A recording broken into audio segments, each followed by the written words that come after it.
Dobar dan i dobrodošli u svoj 9. po redu tutorial koji vam je donio Renaissance Integration.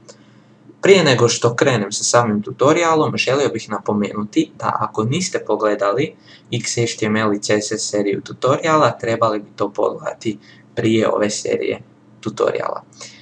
HTML sam koristio samo u 3. tutorialu, no kasnije ću ga koristiti sve više i više, tako da ako niste pogledali seriju, prvo pogledajte tu seriju pa se onda vratite na ovu seriju. Danas ćemo praviti varijablu iz varijable. I što mislim po time ćete upravo sada vidjeti.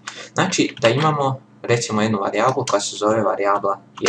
I ta varijabla 1 će biti jednaka 50. Imat ćemo drugu varijablu, varijablu 2, koja će biti jednaka 30. I napravit ćemo novu varijablu rezultat koja će biti jednaka razlici varijable 1 i varijable 2. I ispisat ćemo rezultat. Sada vas sigurno zanima kako je moguće da nova varijabla nastane iz razlike dvije varijable. Pa to je moguće tako što ova varijabla ima vrijednost 50, a ova varijabla ima vrijednost 30. I onda ova varijabla kaže, aha, oduzmi 50 i 30 i znači rezultat bi trebao biti 20. Pa ćemo sada to pokrenuti znači na našem localhostu i trebali bi dobiti kao što smo i dobili 20. Naravno postoje i druge računske operacije, znači za zbrajanje je znak plus, za oduzimanje minus, za množenje nije znak x nego zvijezdica, a za dijeljenje je kosa crta koja ide iz donjeg lijevog kuta u desni gornji kut. Znači jedino se razlikuje množenje koje nije x nego zvijezdica i dijeljenje koje nije dvije točke nego znači kosa crta.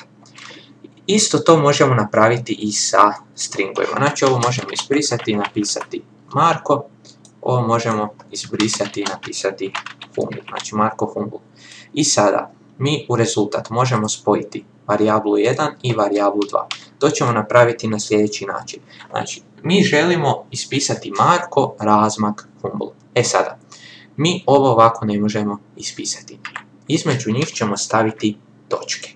E sada, u te točke ćemo staviti navodne znake i te navodne znake, znači oni su spojeni i znači lupit ćemo jedanput space da dobijemo željeni razmak. Znači što smo mi tu napravili?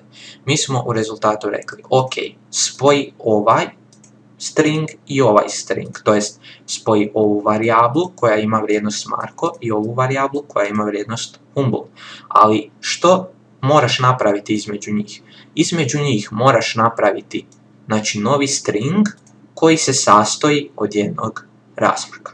Znači mi smo to njemu tako rekli i on u ovoj varijabli pohranjuje Marko, onda pravi jedan razmak, znači to je dodano i onda stavlja prezime Humble. I sada bi, kada to pokrenemo, trebali dobiti Marko Humble. Kao što smo i dobili. Znači, ako želimo zbrajati, koristimo se znakom plus, oduzimati minus, množiti sa zvijezdicom, a dijeliti sa kosom crtom. A ako želimo spojiti stringove i recimo između njih umetnuti razmak, to napravimo ovako. Recimo da su između njih želi staviti nekako srednje ime, recimo Marko, Kristijan, znači onda bi stavili Marko, znači da tu bude razmak između Marko, da ima jedan razmak između K od Kristijan i da bude jedan razmak između N. I sada to opet možemo probati pokrenuti, naravno prije toga moramo spremiti promjene i trebali bi dobiti Marko, Kristijan, Humble. Eto, hvala vam što ste gledali ovaj tutorial, nemojte se zaboraviti priplatiti na moj kanal Renaissance Integration i doviđenja.